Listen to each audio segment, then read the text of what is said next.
The Creature of Crewe. Back in the winter of 1935, Henry suffered a terrible crash while pulling the flying kipper. The big green engine was heavily damaged, so the Fat Controller sent him to Crewe, a fine place for sick engines. Henry would return the following spring as a stronger engine with a larger firebox. This story takes place during his rebuild. Henry woke up with a yawn. He looked around. Unsurprisingly, he was in the same place he had been sitting for the last few weeks. There he was, sat in the corner of the main work shed. Little more than a boiler. His lovely green paint and red stripes had been taken away and replaced with a dull undercoat. But as much as this irritated Henry, he knew this would ultimately be for the best. If the Fat Controller believes this will stop my steaming troubles and get me back on the rails, it will all be worth it. With that, Henry did what he had been doing for the last few weeks, sitting there on his rusty support beams, trying to find something, anything, to keep his attention. All across the shed, workmen were bustling about with their toolboxes, welding sheets of metal together, tightening bolts, and talking endlessly about events in Europe that would go far over Henry's funnel. But the thing that finally caught Henry's attention was another steam engine rolling into the shed with a flatbed. On the truck was all of Henry's wheels. Henry smiled. He looked forward to racing down the line without his steaming troubles to hold him back. But then he looked up at the engine. If it wasn't for the black livery and coal dust, Henry almost could have mistaken him for Edward. The engine was very old.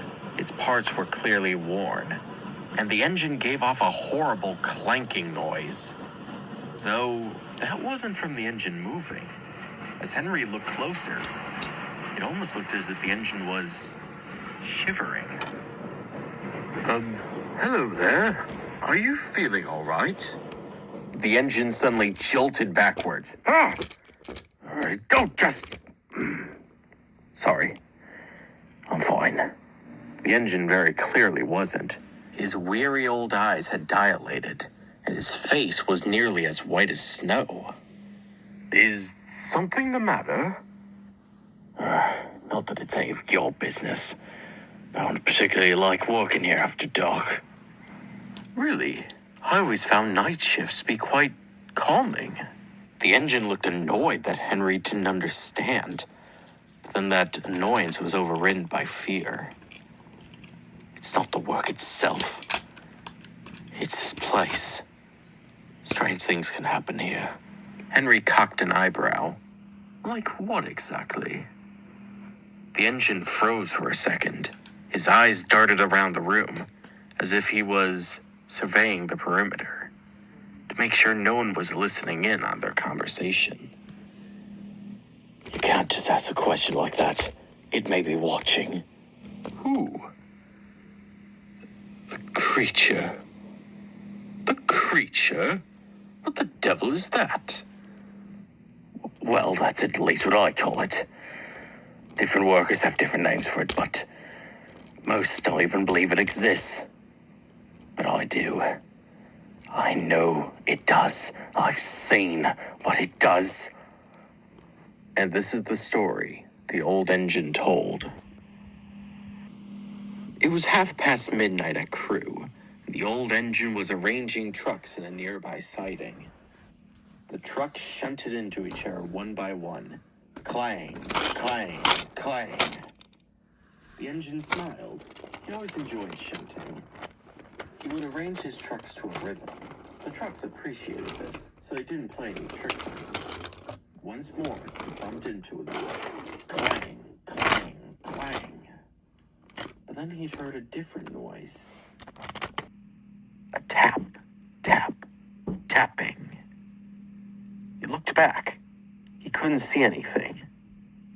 The old engine was confused, but he didn't think much of it. It was late. His mind was probably playing tricks on him. He got back to arranging trucks, and before long, an entire train was ready to be taken in the morning. That's when he heard it again. Tap, tap, tap. This time, the sound was followed with a crack. One of the windows at the work shed had been broken wide open. The engine was confused before angrily letting off steam. Dumb hoodlums. The old engine had half a mind to race over to the shed, wait for the intruders to leave the building, just so he could have the chance to pellet them with cinders and ashes for their trouble. But that's when they heard a shriek coming from the shed, followed by the sound of metal violently colliding with the ground. The engine and his driver were startled. "Call the police!" The driver did. When the police arrived, they found it wasn't only the window that was broken. Standing on the center line was the remains of an engine. Still recognizable, but it was severely scratched up, as if something was trying to tear it apart. But most shockingly, the poor engine's face had been forcibly ripped from its smoke box, before quickly being discarded and left on the ground. The smoke box door now had 3 distinct claw marks across it. The slashes didn't cut through the metal, it just left a scar, as if this was some sort of calling card. Whoever did this wanted them to see it. As the police took their notes and the designers mourned the death of their engine, the old engine looked around. That's when he saw something out of the corner of his eye. Standing in the window was a black silhouette with 2 large white eyes and 3 distinct claws on its hand. The figure seemed to almost be chuckling as it tap, tap, tapped on the window. The old engine was silent for a moment before blurting out, "Driver, look!" But when everyone looked over to see what the engine was referring to, it was gone. The entire situation was written off as a random act of vandalism. They speculated that perhaps it was caused by a disgruntled former employee. But the old engine knew better. This creature, whoever or whatever it was, enjoyed relishing in the pain, suffering, and fear it inflicted. And he doubted the creature would be satisfied with just this. So, you can understand why I don't like this place very much. Oh, I understand. You've clearly gone soft in the boiler. What? I mean, the workers agreed that it was likely just a burglar, but you jumped to the conclusion it's some shadow monster? You really have lost it. The old engine was shocked. Then its brow furrowed. I'd mind yourself, young'un. I can tell what you are from a mile away. A useless engine that'll stay at the back of the shed. The creature has a sweet tooth for those. But don't worry, I'm sure no one will miss you. Who would care? Without another word, the engine rolled away, leaving Henry all alone once more. There's no chance. No. There's nothing to worry about. And with nothing else to do, Henry simply sat there, observing the shed, before his eyes grew wary. He slowly drifted off to sleep. The arms on the clock struck midnight. All the workers had gone home, and Henry was left all alone in the shed. He was fast asleep, but not for long. Henry's eyes slowly creeped open, as he could have sworn he could hear something on the other side of the shed. He couldn't quite make it out. What in the Lord's name? What could that be at this hour? The noise came again, this time being louder and more clear. It went tap, tap, tap. Henry was now puzzled. All the hammers and tools were safely stowed away, and there were no workmen out to collect them. So, what could be making that noise? It came once more, this time even louder. Tap, tap, tap. Henry's eyes glanced around the room, trying to find the source of the noise. Unfortunately, he found it. Henry merely glanced at his window for but a moment. What he saw left him speechless.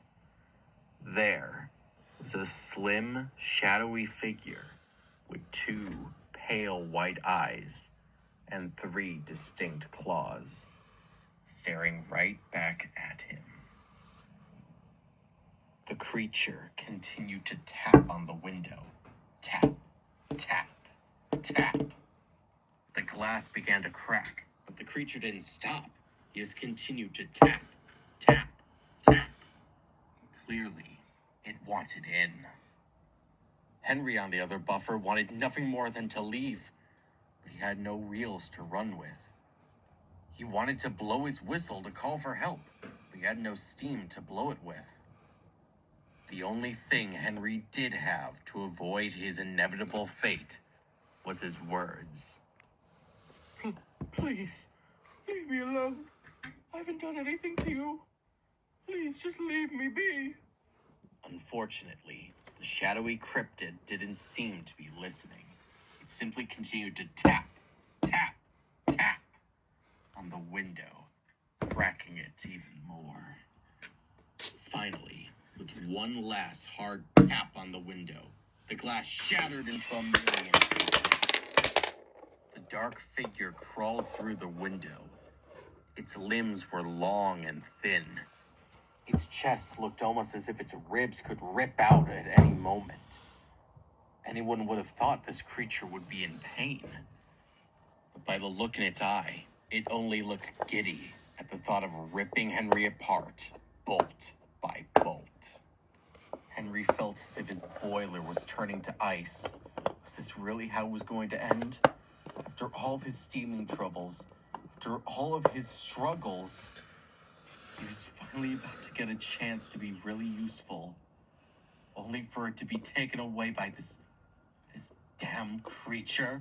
Tears began to roll from Henry's eyes before he shut them tight, began to mutter, No, no, no, no, no, no.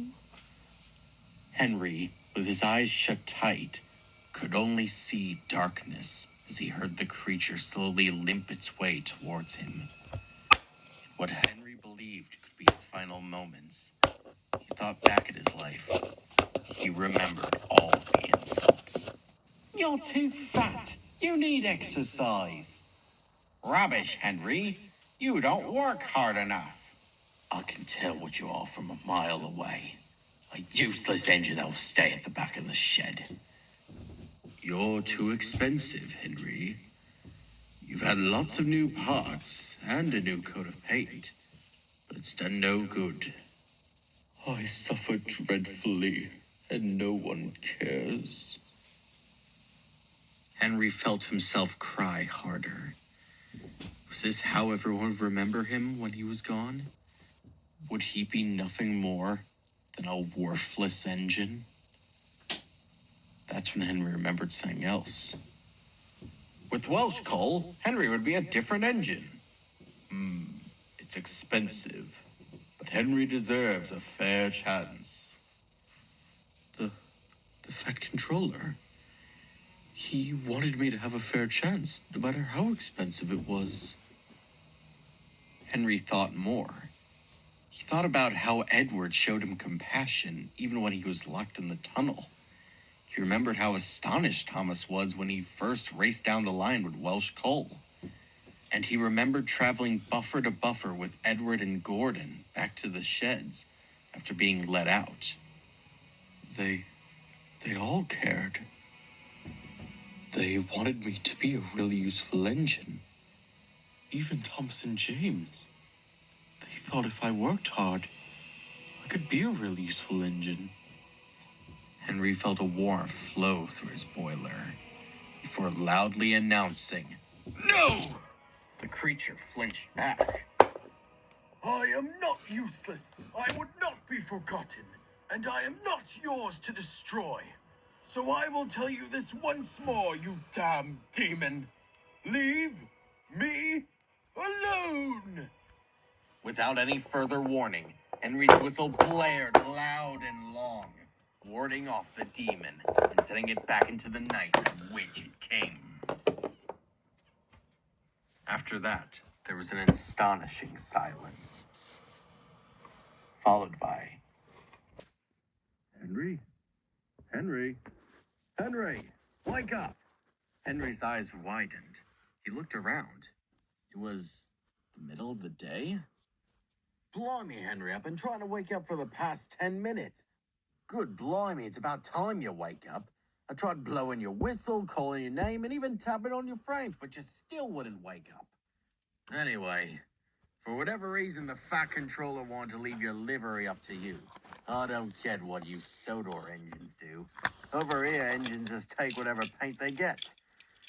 Oh, green with red stripes, of course. Right. All right, boys, get to painting. As the men got to work, Henry was left to think. Was there a monster? Was it just a dream? A vision? Henry pondered this question for weeks, but he ultimately came to a decision. It didn't matter if the creature truly existed or not. All that mattered was that he had friends back on Sodor he'd be returning to soon, and no creature could take that away from him.